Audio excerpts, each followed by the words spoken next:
What's going on? This is Full Throttle Freedom, and today I'm going to be doing an oil change on my 2004 ZX10R, and I'd like to show you guys the process of doing that. Okay, when you're changing your oil, I'd recommend putting your bike up on stands, and it's not because you want to elevate the bike, it's because you want everything to be flat and level. I should also mention that you need to remove this bottom fairing in order to access the oil pan and the filter. Okay, and as far as tools and supplies, you're going to want your engine oil. So my bike takes 10W40, and I'm using this Motul 7100. This stuff's really cool, red, probably some of the best stuff you can get for street riding. You can still get better oils for track riding, but this is like going to be more than what I need. And then got my oil filter. I just went with the OEM one. I got a new crush washer. I don't always change these. They recommend that you do, but they're only like a couple cents. So I figure you want to prevent yourself from any leaks. It's better just to replace this and not have to worry about it. And you're going to want a 17mm socket, torque wrench, and then another wrench if you want a combination wrench, 17mm, or if you want to just use ratchet like I do, then that's going to be perfectly sufficient. Okay, and I'm very excited about this video because this is going to be the first time that I've turned my bike on since I put it away for winter. They recommend that you warm it up for a couple minutes, that way the oil isn't quite as viscous and it just flows out easier. It doesn't get caked onto all the parts inside, and you'll get more of that gunk and oil out of your engine.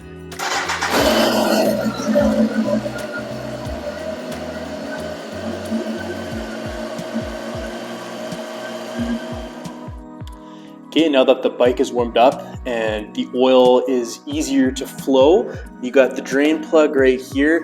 If you've ever changed oil in a car, it's the exact same thing. So we're just gonna crack this drain plug here.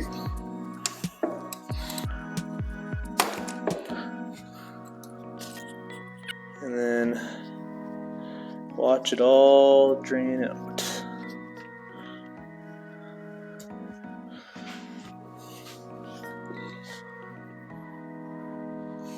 Okay, now while that oil finishes draining out, we can start to remove the filter here. Okay, and if you know lots about cars and motorcycles, this is definitely the messiest part of all.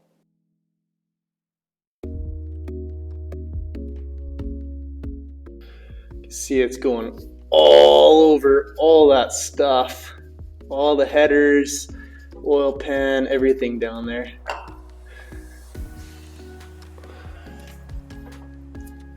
You need to pull it out through the side here. Okay, and now we're going to dump the rest of our oil from the filter into the drain pan here. And then make sure not to throw your oil filter away. Same with your oil. Make sure you dispose of it properly. In Calgary, you just take it to the local landfill, completely free, and drop it off. They have these tanks that take the oil, so you just dump it right into the tank, and then they have a little spot on the side for the oil filters, so you put them in there and then everything's disposed of properly. Okay, and I'm just going to go ahead and wipe down some of these headers as much as I can for now. And then I'm going to go ahead and slide this new filter into place. Okay, and then I'm going to take off my gloves and then go ahead and hand tighten this down as much as I possibly can.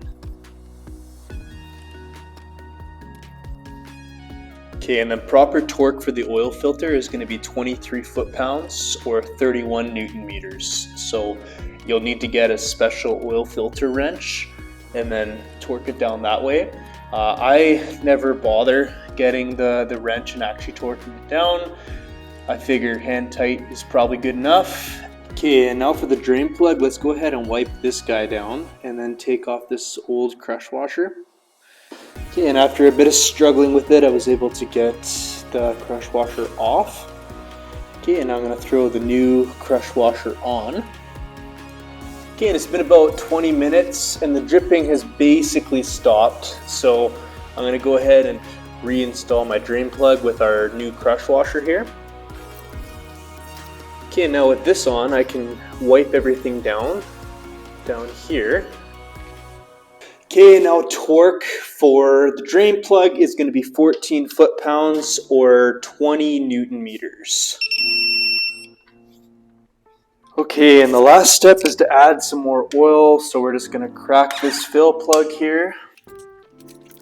Anytime you change the filter, which should be every time you change your oil, you need to add 3 liters of engine oil. So we're going to add 3 liters.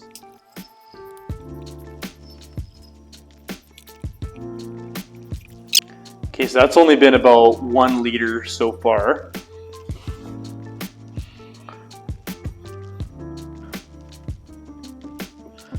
Okay, and that should be exactly 3 liters.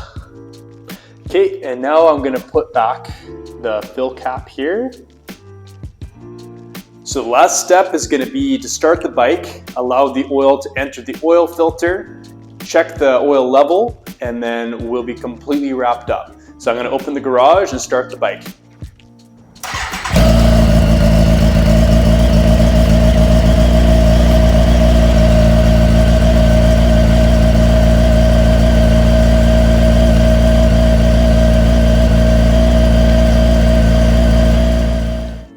Now that the engine's been run for a few minutes and the oil's had time to settle, if we look at our sight glass down here, we can see that it's right between both of those 2 notches, and so it's at the proper level, and you can see that nice vivid red color.